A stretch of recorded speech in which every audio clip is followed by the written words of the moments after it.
వరుస దొంగతనాలకు పాల్పడుతూ పోలీసులకు చుక్కలు చూపిస్తున్నారు ఆ చైన్ స్నాచర్లు. రోడ్లపై ఒంటరిగా వెళ్లే వృద్ధులు, వాహనాలపై ఒంటరిగా వెళ్లే మహిళలు, తాళం వేసి ఉన్నటువంటి ఇళ్లు, ఇవే వారి టార్గెట్. వారు స్కెచ్ వేశారంటే వర్కౌట్ కావాల్సిందే.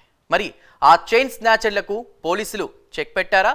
తెలుసుకోవాలంటే వాచ్ ది స్టోరీ.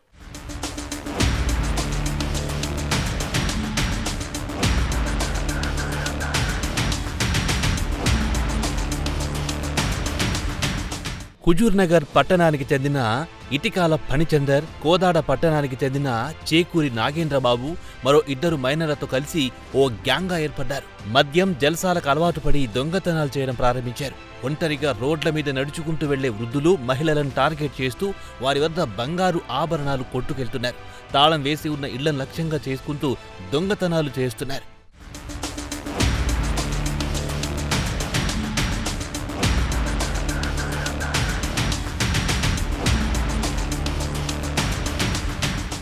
వరుస దొంగతనాలతో అలర్టైన పోలీసులు ఆ గ్యాంగ్ పై నిఘా పెట్టారు. అయితే దొంగిలించిన సొత్తును వాటాలుగా పంచుకుని విక్రయించేందుకు ఫణిచందర్ కోదాడలోని నాగేంద్రబాబు ఇంటికొచ్చాడు.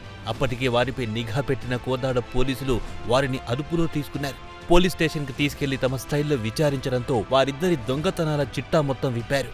తర్వాత గ్యాంగ్లోని మరో ఇద్దరు మైనర్లను కూడా పోలీసులు అదుపులో తీసుకున్నారు. మొత్తం 4 దొంగలు మనకు ఇన్వాల్వ్ అయినట్టు, ఇందులో 2 కరడుగట్టినటువంటి దొంగలు, గతంలో వివిధ నేరాల్లో ఇన్వాల్వ్ అయినటువంటి వాళ్ళు, 2 మైనర్స్.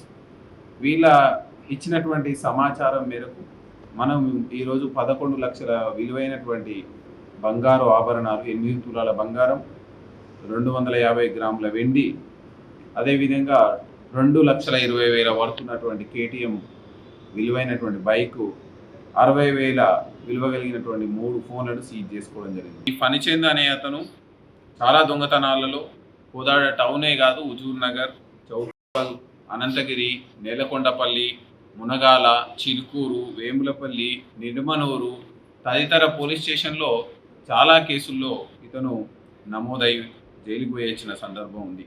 ఆ గ్యాంగ్ పై కోదాడ పోలీస్ స్టేషన్లో 4 కేసులు, మున్గాలలో 1 కేసు, నిడమనూరులో 1 కేసు, వేములపల్లిలో 1 కేసు నమోదై ఉన్నాయి. ప్రధాన నిందితుడు ఫణిచందర్పై ఉమ్మడి నల్లగొండ జిల్లా వ్యాప్తంగా 17 దొంగతనాల కేసులున్నాయి. 2 నిందితుల్లో మేజర్లను రిమాండ్కు తరలించిన పోలీసులు మైనర్లను జువైనల్ కోర్టుకు హాజరుపరుస్తామని వెల్లడించారు.